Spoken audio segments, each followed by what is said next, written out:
सौरभानु नामक राक्षस की कथा आपने सुनी होगी। यह एक पौराणिक कथा है जिसमें कि समुद्र मंथन के समय जो अमृत निकला था, उस अमृत को पान करने के लिए यह राक्षस देवताओं की कतार में बैठ गया था और देवताओं की कतार में बैठे हुए सूर्य और चंद्रमा ने इन्हें पहचान लिया था और पहचान करके इसे भगवान विष्णु को बतला दिया था और भगवान विष्णु ने अपने चक्र सुदर्शन से इसके सिर को धड़ से अलग कर दिया। तो यही सिर जो है राहु बना और इसका जो धड़ भाग है यह केतु के रूप में प्रसिद्ध हुआ। यह पौराणिक कथा मैं इसलिए कह रहा हूँ कि इसी कथा के माध्यम से यह हो जाता है कि सूर्य और चंद्रमा से राहु की कितनी दुश्मनी है, कितनी शत्रुता है, क्योंकि इसके भेद को सूर्य और चंद्रमा ने ही खोला था। इसीलिए यह राहु नामक जो राक्षस आज ज्योतिषीय ग्रह के रूप में विद्यमान है, यह इन्हीं दोनों ग्रहों पर ग्रहण लगाने का काम किया करता है। तो आज मैं सूर्य के स्वामित्व वाली राशि सिंह राशि के बारे में बात करने जा रहा हूँ, जो कि राहु का सबसे बड़ा शत्रु ग्रह है। इसलिए सूर्य पर अक्सर राहु का जो है ग्रहण लगा करता है। सिंह राशि आगामी 30 अक्टूबर को होने वाले मीन राशि पर राहु के गोचर का इस राशि पर क्या प्रभाव पड़ेगा, मैं इस वीडियो में इसी संदर्भ में चर्चा करूंगा। इसके साथ साथ बुध के स्वामित्व वाली कन्या राशि की भी मैं चर्चा करने जा रहा हूं, जिससे कि आप दोनों राशियों पर राहु के गोचर के प्रभाव को अच्छी तरह से समझ सकें।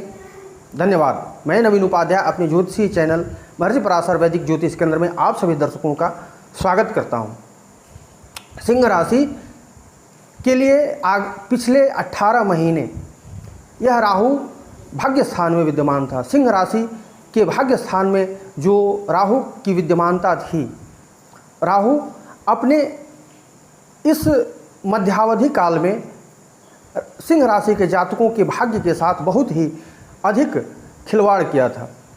भाग्य के अंदर अनेक अवरोध और विरोध देखने को मिला होगा। बनते बनते कार्य भाग्य के अवरोध के कारण बिगड़ गए होंगे और तमाम तरह के श्रम के बावजूद भी आपको अपने कार्यों में सफलता प्राप्त होने में काफ़ी कठिनाई महसूस हुई होगी। किंतु अब यह राहु मेष राशि को छोड़ करके और यह मीन राशि में प्रवेश कर रहे हैं और इस मीन राशि में प्रवेश करने पर राहु सिंह राशि से अष्टम भाव में विद्यमान होंगे। अष्टम भाव एक त्रिक भाव है और त्रिक भाव में भी सबसे बुरा भाव माना जाता है इसको।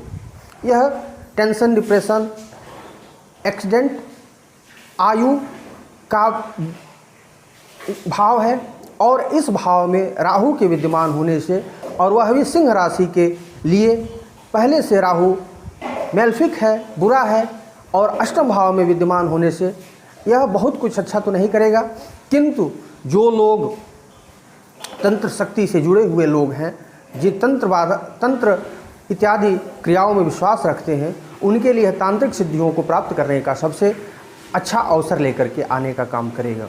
यदि आप इस अवधि की बात करें तो यह आपको पैतृक संपत्ति से जुड़े मामलों में काफ़ी अच्छी सफलता दिलाने का योग बना रहा है, क्योंकि आपको अपने पैतृक संपत्ति के स्वामी बन सकते हैं। कोई ऐसी इंसिडेंट हो सकती है जिससे कि आपको अपनी पैतृक संपत्ति मिल सके। इसके साथ साथ सिंह राशि की जो जातक हैं, सिंह राशि के जातकों के लिए अष्टम भाव एक्सीडेंट का भाव है, मृत्यु का भाव है, टेंशन का भाव है, डिप्रेशन का भाव है। तो आपको इन स्थितियों से सामना करना पड़ सकता है। टेंशन, डिप्रेशन इत्यादि हो सकते हैं और यदि आप वाहन का प्रयोग करते हैं तो वाहन प्रयोग में आपको सावधान रहने की आवश्यकता है। ऐसी कोई आकस्मिक घटना इस अवधि में घट सकती है जिसका प्रभाव आपके जीवन और आपकी आयुर्दाय पर हो सकता है। इसलिए आप इस अवधि में सावधान होकर के अपने जीवन को यापन करें और भगवान महादेव का स्मरण चिंतन मनन करते रहें। महामृत्युंजय मंत्र का सहारा लें और अपने आराध्य देव की आराधना में अपने समय को व्यतीत करें। अष्टम भाव का राहु द्वितीय भाव पर आपकी दृष्टि डाल रहा है। द्वितीय भाव गुप्त शत्रुओं का भाव होता है। तो ऐसे में आपके जो शत्रु हैं आपके जीवन में वो व्यवधान लाने की कोशिश करेंगे। हालांकि वो प्रत्यक्ष रूप से सामने तो नहीं आएंगे, किंतु आपके प्रत्येक कार्य में उनकी अड़ंगेबाजी देखने को मिलेगी। और यह अड़ंगेबाजी हालांकि आपके आत्मबल और आत्मविकास के आगे फीका पड़ने का काम करेगा, किंतु शत्रु आपको बाधित करेंगे। धन की स्थिति जहाँ तक है तो धन के आगम के क्षेत्र में व्यवधान उत्पन्न होंगे और यह व्यवधान क्षणिक होगा। अंततोगत्वा आपको धन प्राप्ति में नए नए स्रोत प्राप्त होने का काम होगा, क्योंकि द्वितीय स्थान बुध का स्थान है और बुध राहु के मित्र ग्रह हैं। इस पर दृष्टि डालते हुए राहु बहुत बुरा नहीं कर पाएगा। राहु की जो नवम दृष्टि जो है सिंह राशि के चतुर्थ स्थान पर जाएगी। तो चतुर्थ स्थान पर जो दृष्टि जा रही है तो यह आपके सामाजिक ताने बाने को प्रभावित करने का काम करेगा। अर्थात समाज में आपके प्रति षड्यंत्र की भावना से लोग आपके यश को, मान को, प्रतिष्ठा को गिराने की कोशिश करेंगे। आप जमीन जायदाद और प्रॉपर्टी से जो मामले जुड़े हुए हैं इन मामलों में आपको पदच्युत करने का कोशिश किया जाएगा, लेकिन ये आपको कुछ बिगाड़ने में सक्षम नहीं होंगे और आप अपने आत्मबल से इनमें विजयी होंगे। यदि आप दूर देश की यात्रा करना चाहते हैं, कहीं दूर प्रवास पर जाना चाहते हैं, तो यह आपके लिए शुभ अवसर लेकर के आएगा और यह अवधि आप दूर देश में रह करके अपने जीवन में अच्छा करने का परिणाम प्राप्त होगा। आपको वाहन का सुख प्राप्त होगा। वाहन खरीदना चाहते हैं तो काफ़ी श्रम संघर्ष के बाद आप वाहन खरीद सकते हैं और ज़मीन जायदाद से रिलेटेड मामलों में, भूमि भवन से रिलेटेड मामलों में आपको सफलता मिलेगी। आपका चिर प्रतीक्षित जो प्रोजेक्ट है वो इस समय पूरा होने के जा रहा है। इसके साथ साथ राहु जो हैं, राहु की पंचम दृष्टि एकादश स्थान पर जा रही है। एकादश स्थान लाभ का है। लाभ के स्थान पर राहु की दृष्टि आपके लाभ को बढ़ाने का काम करेगा। आप अत्यधिक लाभ की प्राप्ति करेंगे। हालांकि इसके साथ साथ रोग की भी संभावना रहेगी। आपका स्वास्थ्य बाधित रहने का काम करेगा और छोटे छोटे जो विघ्न बाधाएं आपके जीवन में आएंगी। आपके मित्र ही आपके साथ धोखा करने की कोशिश करेंगे। हालांकि ये धोखा क्षणिक होगा और ये आपका कुछ बिगाड़ नहीं पाएंगे। आपके लिए लाभ की स्थिति बनी रहेगी। आप अपने जीवन में बहुत सारा कुछ प्राप्ति करेंगे और उस प्राप्ति का जीवन के आपका दीर्घकालिक प्रभाव होगा। तो सिंह राशि के लिए यह राहु की दृष्टि उत्तम है। एक चीज़ हमेशा ध्यान रखें, सिंह राशि के जो जातक हैं, सिंह राशि के जातकों के लिए राहु कदापि अच्छा फल नहीं करता है। फल यदि अच्छा हो तो वह न्यूट्रल हो जाता है इस राशि के जातकों के लिए। तो आपके लिए जो शुभ परिणाम भी हैं तो वह इस प्रकार के नहीं होंगे जो कि आपके जीवन में कुछ बहुत उत्तम कार्य सिद्ध हो, ऐसा कुछ नहीं है। हालांकि वो शुभ हैं तो हल्का सा शुभता प्रदान करके विच्युत हो जाएंगे, लेकिन यदि अशुभ हैं तो आपके लिए काफ़ी कुछ करने की क्षमता उनके अंदर विद्यमान है। तो जो लोग धर्म और राजनीति से जुड़े हुए हैं उनके लिए राहु का यह जो गोचर है यह कठिन है, क्योंकि राहु राजनीति का कारक है और राजनीति के क्षेत्र में जो लोग भी विद्यमान हैं उनको दाव पेच और चतुराई तथा कूटनीति का सहारा लेना पड़ता है और इसी कूटनीति और दाव पेच का कारक राहु ग्रह है और वही कारक ग्रह सिंह राशि और सिंह लग्न के जातकों के लिए अष्टम भाव में विद्यमान होगा। इसका अर्थ यह है कि आपके द्वारा अपनाया गया कोई भी रणनीति अपने सफलता तक नहीं पहुंच पाएगी और आप अपनी रणनीतियों के द्वारा ही उल्टा पड़ने के कारण ही आप इस अवधि में जो आपका जो मनोकामना है वो सिद्ध होने में कठिनाई आने का प्रबल योग बनेगा। इसलिए राहु राजनीति के क्षेत्र में जो लोग हैं उनके लिए बहुत अच्छा नहीं होने वाला है। राहु के कष्ट को निवारण करने हेतु सबसे उत्तम उपाय जो है सिंह राशि के जातक कर सकते हैं, यह है महादेव का अर्चन। महादेव का रुद्र का अभिषेक करना इनके लिए लाभकारी रहेगा। रुद्र के अभिषेक के साथ साथ भगवान के महामृत्युंजय मंत्र का 1.25 लाख जाप करके भी ये इस कठिन परिस्थितियों से, राहु के प्रभाव से अपने आप को मुक्त कर सकते हैं। अब हम कन्या राशि की बात करते हैं। कन्या राशि के जातकों के लिए, कन्या राशि के जातक के लिए राहु का अच्छा प्रभाव देखने को मिलता है, क्योंकि कन्या राशि के जो स्वामित्व है बुध का स्वामित्व है और राहु बुध के मित्र ग्रह हैं, तो यह अपने मित्र का कुछ भी अशुभ नहीं करेंगे। हालांकि राहु इस समय जो है कन्या राशि से सप्तम स्थान में विचरण करेंगे। सप्तम स्थान में विचरण करते हुए इनकी दृष्टि लग्न पर जाएगी, इनकी दृष्टि एकादश स्थान पर जाएगी और इनकी दृष्टि तृतीय स्थान पर जाएगी। अर्थात इनका जो प्रभाव होगा यह आपके दाम्पत्य जीवन से संबंधित होगा, आपके पार्टनरशिप से संबंधित होगा, आपके रोजगार से संबंधित होगा और आपके बड़े भाई और आपकी मनोकामना सिद्धि से संबंधित होगा। आपके लाभ को प्रभावित करेगा, आपके शरीर और स्वास्थ्य को प्रभावित करेगा, आपके व्यक्तित्व को प्रभावित करेगा, आपके साहस, पराक्रम, धैर्य और उत्साह को प्रभावित करेगा और आपके कार्यों की सिद्धि को प्रभावित करेगा। इन क्षेत्रों में राहु का जो यह प्रभाव पड़ने वाला है, तो बुध का स्वामित्व वाला जो राहु का